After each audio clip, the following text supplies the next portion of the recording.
Hello everyone, मैं दीपक सिंघल स्वागत करता हूं सभी का विद्या गुरु के मंच पर। दोस्तों, ये वीडियो होने वाली है मई के तीसरे सप्ताह की वीडियो, जहां पर हम 21 से 31 मई तक के इंपॉर्टेंट करंट करेंगे कवर। वीडियो बहुत फास्ट मैनर में कवर होगी, बहुत ज्यादा समय आपका नहीं लूंगा। जितना हो सकता है उतना फास्ट मैनर में पढ़ाएंगे हम आपको, ताकि बोरिंग ना लगे। और एसएससी सीजीएल की प्रिपरेशन करने वाले सभी छात्रों और छात्राओं को बता दें, हमारे न्यू बैचेस ऑलरेडी चल रहे हैं। अगर आप एक रिलायबल कोचिंग ढूंढ रहे हैं तो विद्या गुरु से बेस्ट आपको कहीं नहीं मिलने वाला। जीएस की तैयारी आप मेरे साथ ही मिलकर करते हैं, और मैं बहुत बड़ी बात नहीं करूंगा, बट मेरे द्वारा पढ़ाया गया जीएस यूपीएससी, इस साल की यूपीएससी के 4 प्रश्न सिंपल मेरे ही नोट्स में से उठकर आ गए। सोचिए, एसएससी का पढ़ाया हुआ मेरा कोर्स अगर यूपीएससी वालों को भी हेल्प कर रहा है, तो आप लोग तो खैर जानते ही हैं कि हम किस लेवल से विद्या गुरु पर एसएससी की जीएस को कवर करते हैं। आइए, विदाउट वेस्टिंग योर टाइम, सबसे पहले भारत का होलसेल प्राइस इंडेक्स अपने 42 महीने के सबसे उच्चतम स्तर पर पहुंचा, 8.3%। होलसेल प्राइस इंडेक्स कवर करता है उन सब चीजों का दाम जो भारत के होलसेल बाजार में जो है बेची जाती है। ये होलसेल प्राइस इंडेक्स है। आगे बढ़ते हैं। इसके बाद national highway authority of India, इनके द्वारा प्रोजेक्ट सक्षम लॉन्च किया गया। प्रोजेक्ट सक्षम विमेन एम्पावरमेंट के लिए है। और आपको बता दूं, यहाँ पर ग्रामीण महिलाओं को कुछ इंडस्ट्री रेलेवेंट स्किल्स सिखाई जाएंगे, ताकि वो एम्प्लॉयमेंट अपॉर्चुनिटीज का एक्सेस तक पहुंच सके। एम्प्लॉयमेंट अपॉर्चुनिटी का उनको जो फायदा है वो यहाँ पर मिल सके। इसके बाद दोस्तों, इंडिया ने किम्बरले प्रोसेस का जो सेशन है 2026 का, वो मुंबई में पूरा किया। किम्बरले प्रोसेस, इसकी शुरुआत सन 2000 में हुई थी। ये एक्चुअली में एक संस्था है जो प्रिवेंट करता है कि कॉन्फ्लिक्टेड डायमंड्स, विवादित हीरो पर कोई व्यापार नहीं करेगा, पहली चीज। दूसरा, ये बोलता है कि डायमंड ट्रेड एथिकल मैनर में हम लोग करेंगे, और डायमंड सप्लाई चेन जितना हो सके उतना ट्रांसपेरेंट तब वो अपना तरीके से चलाया जाए। इसके बाद सेंट्रल गवर्नमेंट ने सीबीआई के डायरेक्टर प्रवीण सूद का कार्यकाल 1 साल के लिए और बढ़ा दिया है। नेक्स्ट इंपॉर्टेंट, इंडिया ने एशियन बॉक्सिंग अंडर 15 चैंपियनशिप 2026 में 27 मेडल जीते, जिसमें से 9 हमारे गोल्ड रहे। भारत के मेडलिस्ट की अगर सूची बताए तो एनजी ने 37 किलो कैटेगरी, सोनिया ने 40, तन्वी ने 43, हंसिका अत्री 46, सुनैना 58, भूमिका 61 और एंजल ने 70 किलो कैटेगरी में भारत को इस प्रतियोगिता में स्वर्ण पदक जिताया। इसके बाद अंतरराष्ट्रीय म्यूजियम डे, संग्रहालय दिवस 18 मई को सेलिब्रेट होता है, और इसी दिन दुनिया में वर्ल्ड एड्स वैक्सीनेशन डे भी सेलिब्रेट होता है। इसके बाद आंध्र प्रदेश के मुख्यमंत्री, टीडीपी पार्टी के मुख्यमंत्री चंद्रबाबू नायडू ने कुछ कैश प्राइज अनाउंस किया है जनसंख्या को बढ़ाने के लिए। अगर आप आंध्र प्रदेश में रहते हैं और अगर आप वहां पर आप तीसरे बच्चे को जन्म देते हैं तो 30,000, और अगर चौथे बच्चे को जन्म देते हैं तो 40,000 की धनराशि यहाँ पर राज्य आपको देगा।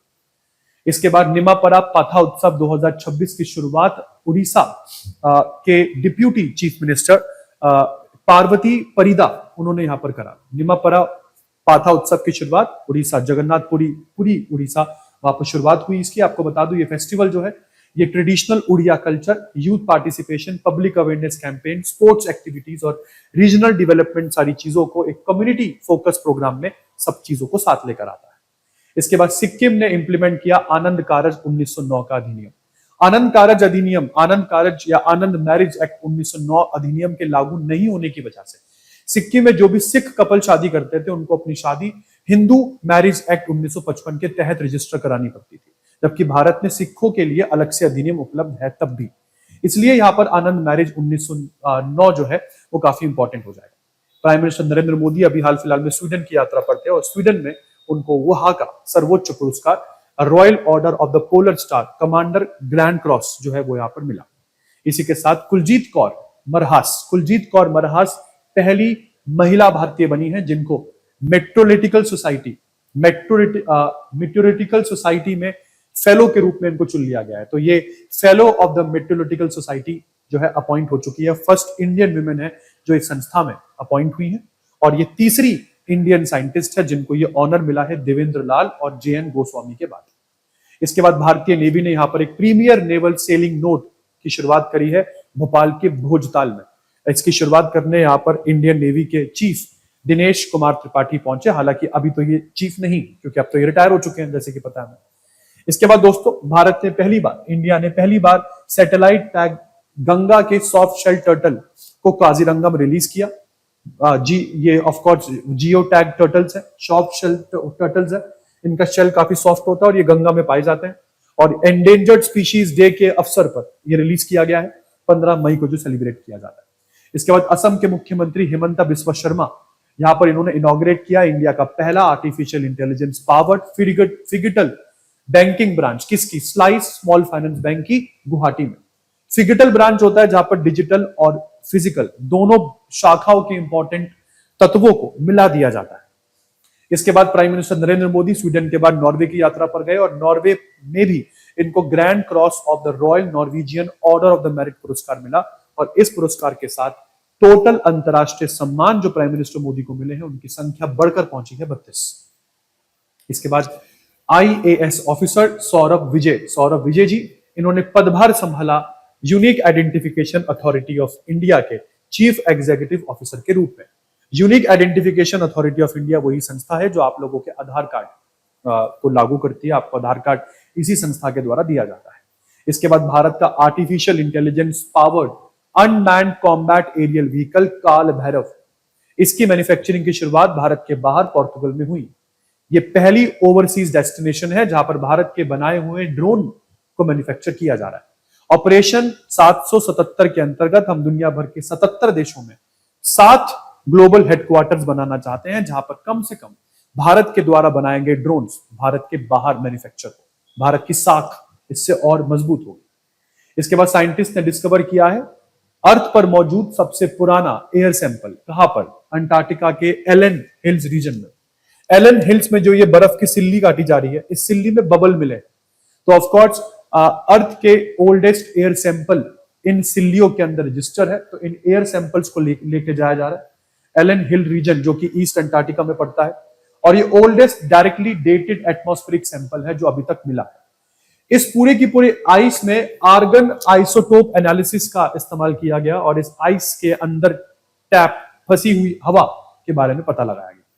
इसके बाद इटालियन ओपन का रिजल्ट आया जिसमें महिला कैटेगरी में जीती है यूक्रेन की एलिना विटोलिना और पुरुष कैटेगरी में जीते हैं इटली के यानिक सिनर। हालांकि एलिना का ये तीसरा टाइटल है, ये भी आपको बता दूं। और एलिना तो जो है यूक्रेन की, उन्होंने यहाँ पर कोको गॉफ को हराया है यूएस की इस टाइटल को जीतने के लिए, जबकि जो यानिक सिनर है इटली के, इन्होंने टाइटल जीतने के लिए नॉर्वे के कैस्पर रूड को हराया। इसके बाद वर्ल्ड मेट्रोलॉजी डे की शुरुआत 20 मई को होती है, मतलब सेलिब्रेशन। इसके बाद महाराष्ट्र, सेंट्रल गवर्नमेंट के इंफ्रास्ट्रक्चर प्रोजेक्ट्स में भारत में सबसे आगे चल रहा है महाराष्ट्र। सेंट्रल गवर्नमेंट के द्वारा तकरीबन 215 प्रोजेक्ट महाराष्ट्र में चलाए जा रहे हैं जिनकी कुल लागत 5.5 ट्रिलियन रुपया आती है। नंबर 2 पर उत्तर प्रदेश और नंबर 3 पर आंध्र प्रदेश आपको यहां पर देखने को मिलेगा। इसके बाद रिजर्व बैंक ऑफ इंडिया के द्वारा श्री गुणवीर सिंह जी को अपने एग्जीक्यूटिव डायरेक्टर के रूप में चुना गया, अपॉइंट किया गया।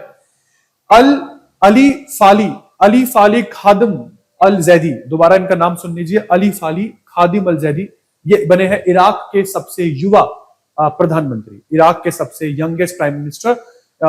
इनकी उम्र 40 साल है। इसके बाद आगे बढ़ते हैं।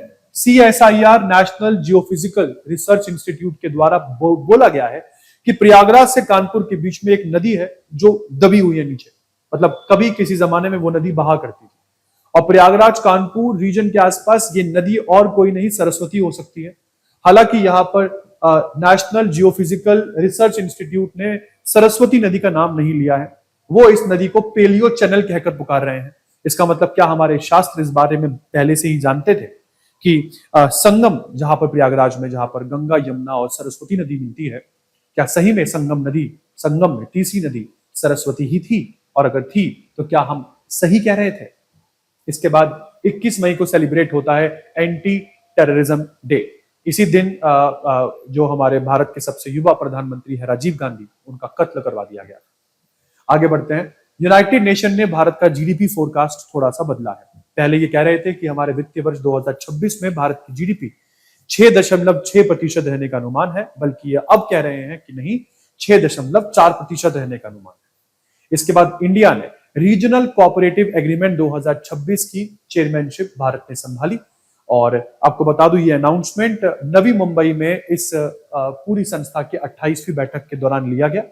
रीजनल कोऑपरेटिव एग्रीमेंट एक इंटर गवर्नमेंटल फ्रेमवर्क है जो अंतरराष्ट्रीय एटॉमिक एनर्जी एजेंसी के अंतर्गत काम करता है और इसका मुख्य उद्देश्य होता है कि न्यूक्लियर साइंस और न्यूक्लियर टेक्नोलॉजी के शांतिपूर्वक इस्तेमाल को बढ़ावा देना। इसके बाद केरला बना है भारत का पहला राज्य जिसने ऑल टुगेदर कैबिनेट रैंक बना दी है, एक अलग पोर्टफोलियो बना दिया है, आर्टिफिशियल इंटेलिजेंस पोर्टफोलियो। तभी कहते हैं कि केरला भारत में सबसे आगे क्यों है, अपने इन्हीं कामों की वजह से सबसे आगे। इसके बाद भारत बना बांग्लादेश का दूसरा सबसे बड़ा व्यापारिक पार्टनर। ये रिपोर्ट बांग्लादेश के ब्यूरो ऑफ स्टैटिस्टिक्स के द्वारा आई है, जहां कहा गया है कि बांग्लादेश के कुल व्यापार का 8.47% बांग्लादेश ने भारत के साथ किया है, जो अपने आप में बड़ी बात है, क्योंकि एक तो सीमा साझा करते हैं। मोहम्मद यूनुस ने जिस तरीके से भारत बांग्लादेश के रिश्ते खराब किए हैं, उस हिसाब से अगर देखा जाए तो ये एक अच्छी खबर है। भारत और बांग्लादेश के रिश्तों में एक अफर्मेटिव खबर देखने को मिलती है।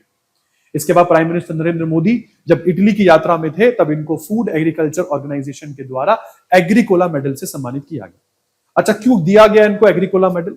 क्योंकि इन्होंने क्लाइमेट रिजिलियंट फार्मिंग, फार्मर के वेलफेयर से संबंधित इनिशिएटिव, एग्रीकल्चर को मॉडर्नाइज करना, ये सब चीजें इन्होंने अपने कार्यकाल में भली भांति करी है।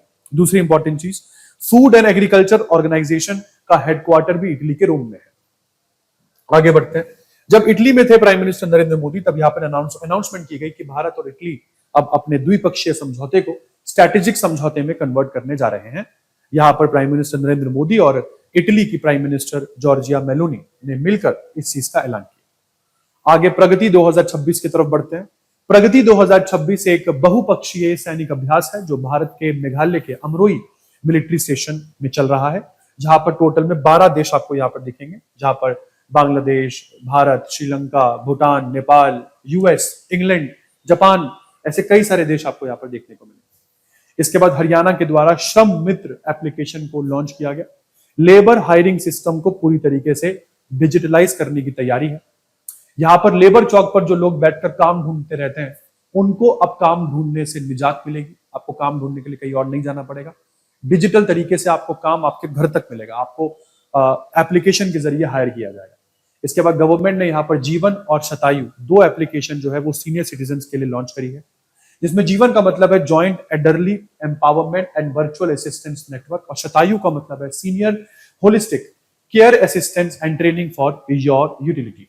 अगर दोनों एप्लीकेशन के बारे में आपको बताया जाए तो जीवन एप्लीकेशन में आपको इमरजेंसी सपोर्ट, आपको हेल्थ एक्सेस, गवर्नमेंट योजनाओं के बारे में जानकारी, senior citizen home, user friendly interface ये मिलेगा। जबकि अगर मैं शतायु की बात करूं तो यहां पर आपको जो केयर गिवर्स हैं, जो आपको रख सकते हैं अपने घरों में, उनकी जानकारी, डिस्ट्रिक्ट और स्टेट लेवल पर केयर गिवर का डेटा, ट्रेनिंग और capacity building support, Elder care ecosystem को स्ट्रेंथन करना और सर्विस डिलीवरी सिस्टम को और इफेक्टिव बनाना, वो शतायु एप्लीकेशन का काम रहेगा। आगे बढ़ते हैं दोस्तों। नेक्स्ट, दिल्ली यहाँ पर राशन कार्ड की एलिजिबिलिटी को बढ़ाने जा रहा है। जो पहले 1.2 लाख रुपए वार्षिक था, उसको बढ़ाकर यहाँ पर 2.5 लाख रुपए वार्षिक किया जा रहा है। तो दिल्ली सरकार ने अनाउंस किया है कि वो अपना एनुअल इनकम एलिजिबिलिटी जो है उसकी लिमिट 1.2 लाख से बढ़ाकर 2.5 लाख जो है वो करने जा रहा है। इसके बाद नेक्स्ट, तो दिल्ली फॉरेस्ट डिपार्टमेंट जो है वो यहाँ पर प्लान कर रहा है वामन वन बायोडाइवर्सिटी प्रोजेक्ट। तो दिल्ली फॉरेस्ट विभाग के द्वारा वामन वन बायोडाइवर्सिटी प्रोजेक्ट बनाया जा रहा है, जिसका काम है एनवायरमेंट के बारे में अवेयरनेस फैलाना, इकोलॉजिकल एजुकेशन फैलाना, नेचर कंजर्वेशन की बात करना। इसके बाद प्रोजेक्ट चीता को मेजर सक्सेस मिली। यहाँ पर भारत में चीता पॉपुलेशन बढ़कर जो है वो पहुंची है टोटल में 53। आपको मैं वैसे एक चीज बता दूं कि भारत में 53 चीता में से 33 चीता तो भारत में ही पैदा हुए हैं। हालांकि भारत की पहले चीता पॉपुलेशन का पहला बैच नमीबिया से आया, उसके बाद बोट्सवाना से आया। तो नमीबिया और बोट्सवाना के से लाई गई चीता हमने मध्य प्रदेश के कूनो राष्ट्रीय उद्यान में रखे हैं, कूनो नेशनल पार्क में रखे हैं। 1952 में ही भारत में चीता पॉपुलेशन को एक्सटिंक्ट कगार दे दिया गया था। इसके बाद अंतरराष्ट्रीय बुकर प्राइज के विजेता जो है वो ताइवान ट्रेवलॉग, ये किताब रही। ताइवान ट्रेवलॉग के लेखक जो है वो है यांग शुआंगजी, और यांग शुआंगजी के द्वारा लिखा गया ताइवान ट्रेवलॉग, इसको इंग्लिश में ट्रांसलेट करने वाली का नाम है लिन किंग। इसके बाद आगे बढ़ते हैं। तृप्ति मुखर्जी, इनको पद्मश्री मिलेगा भारत की राष्ट्रपति के द्वारा अपने कांथा एम्ब्रॉयडरी में अपने योगदान की वजह से। पद्मश्री भारत में सबसे चौथे दर्जे का, मतलब सबसे कम दर्जे का नागरिक सम्मान है जो राष्ट्रपति द्वारा दिया जाता है। भारत में कुल मिलाकर 4 नागरिक सम्मान दिए जाते हैं, जिसमें सर्वोच्च है भारत रत्न, दूसरे नंबर पर पद्म विभूषण, तीसरे नंबर पर पद्म भूषण और 4th नंबर पर पद्म श्री आता है। इसके बाद भारत और साउथ कोरिया ने अपने रिश्ते जो है वो स्ट्रेटेजिक रिश्ते में बदले।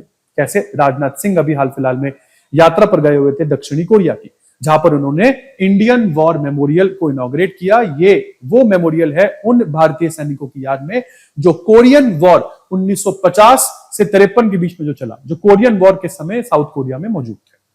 इसके बाद भारत ने सक्सेसफुली टेस्ट कर लिया है अपना सूर्यास्त्र रॉकेट सिस्टम। सूर्यास्त्र रॉकेट सिस्टम जिसका रेंज है 300 किलोमीटर का, जिसको नाइब लिमिटेड के द्वारा बनाया गया है।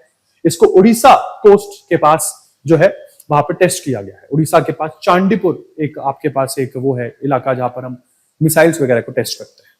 इसके बाद रशिया ने सक्सेसफुली टेस्ट कर लिया है RS-28 सम्राट इंटरकॉन्टिनेंटल बैलिस्टिक मिसाइल।